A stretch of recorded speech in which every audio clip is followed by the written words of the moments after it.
Hey guys, welcome to the channel. So before we start anything, I am wearing a hat today. We're finally getting into the cooler months and lots of times I do wear a hat in the house. So you may or may not see videos with me in a hat because my little bald head just gets chilly sometimes. So today on the channel, we're getting into the holidays and I really like the holiday candies that we do every year, and we typically only do them around Christmas. So today, I thought I would make an easy recipe I found. It has 5 ingredients, and the main ingredient is coconut, which I love. So some of you maybe go into your next video at this point because you don't like coconut, because I feel like that's something that you like or you don't. But in any case, we are gonna make an easy gluten-free Christmas candy using coconut and a few other ingredients. I think it's gonna taste something like an Almond Joy or Mounds, if that gives you any hints. So let's make these things I found that are called coconut JOYS. I'm Jamie with SavorySaver. I share gluten-free recipes, tips, tricks, and resources to make your gluten-free lifestyle easier. So please consider hitting subscribe and let's make some Christmas candy. So for this recipe, let's go over the ingredients. You're going to need a 1/4 cup of butter that has been melted. That's half a stick. Salted or unsalted, I don't think the salted is gonna make a difference. It'll just enhance the flavor a little bit. You're gonna need a 1.5 cups of sweetened coconut flakes. That's just the stuff in the bag you can get in the baking aisle, usually relatively inexpensive. We're gonna need 1 cup of powdered sugar. You're gonna need, the recipe says 1 ounce of milk chocolate. We don't usually have milk chocolate chips in the house, so I am gonna use semi-sweet. I think these are gonna be fairly sweet. I think the semi-sweet's gonna pair a little bit better with it, but use whatever chocolate you have. I did do a measurement of it because if you don't have a scale or don't wanna use a scale, and 1 ounce of regular chocolate chips is just under 1/4 cup. I don't think we need to be too picky about exact amounts with this recipe. And honestly, I don't know if that's gonna be enough chocolate. So we'll see once I get these made. The other thing you're gonna need is a couple tablespoons of chopped almonds. The original recipe called for walnuts. I like the almond vibe a little bit better. I think that's more like a candy bar taste for me. And Tara doesn't like these almonds, so we might as well use them for something. She doesn't think they have enough honey roasted taste. So I'm gonna take a few of these and chop those up. The only other thing you really need is a bowl, some kind of spoon or utensil to mix everything with, and a lined baking sheet to put them on. I'm using wax paper today. It's a little bit cheaper than parchment paper. Parchment paper will work. A non-stick baking sheet will probably work fine as well. So let's throw these together. It's only gonna take a minute or two. Okay, so let's get these made. You wanna start with 1.5 cups of coconut flakes, and I'm just guesstimating, guys. A little bit more is not gonna hurt. So I'm gonna throw all that into a big bowl. You could also double everything and make a double batch if this is something you think you're really gonna like. We're gonna need 1 cup of powdered sugar, or confectioner's sugar, whatever you wanna call it. Again, not gonna worry about it being totally exact because I don't think it's gonna matter. The last ingredient is our 1/2 stick of melted butter.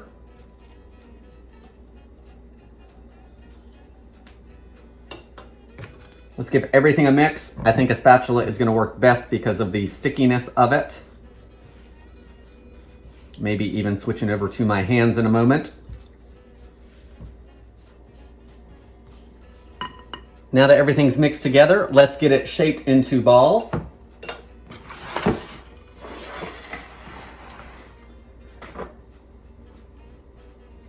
It says to make 1-inch balls, so I've just got my small cookie scoop, which holds about a tablespoon, and I'm just gonna use that.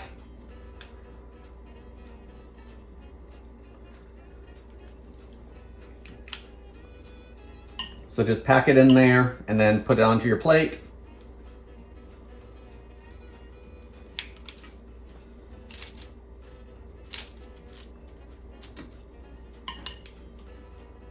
If you have a tablespoon that is mostly rounded, I would try using that instead of a cookie scoop if you don't have cookie scoops. So I've got them all scooped out, And I rolled a couple into balls just to see what they would do. And now that I just kind of feel that they don't, have much going on for them as far as texture. If we are dipping them, I think this would be a good idea. But I think with them, I want the coconut to show. So I'm just gonna go through and just kind of push everything together a little bit, just to make sure I don't lose any coconut that has fallen off from scooping it. So now I'm gonna take the back of a spoon and I wanna make an indentation in each of these because that's where we're gonna put the chocolate and the nuts. So just give somewhere for the chocolate to go. And push any coconut back together that you need to. And these are gonna go in the fridge, so they're gonna firm back up with that butter.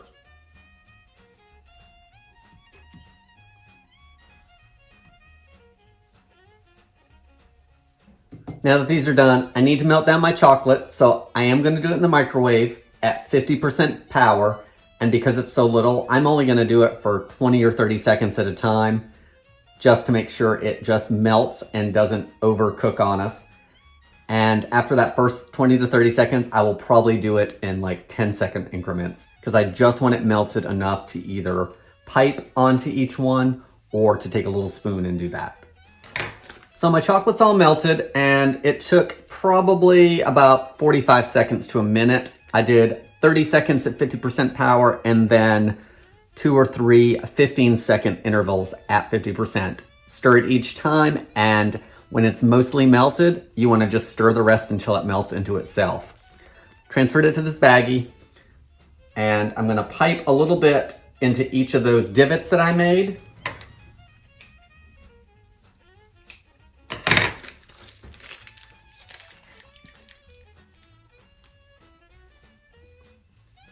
So basically, you want enough to hold the almonds.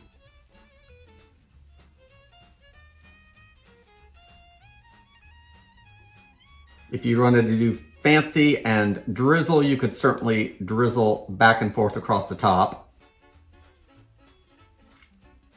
So the original recipe said to chop the walnuts, and of course I'm using almonds.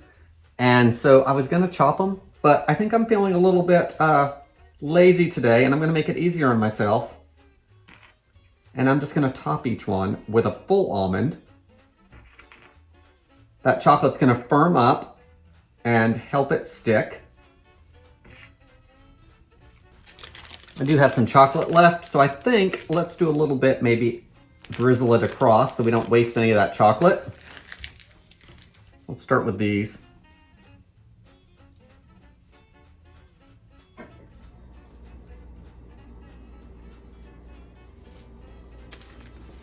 All right, guys, there's our easy gluten-free Christmas candy.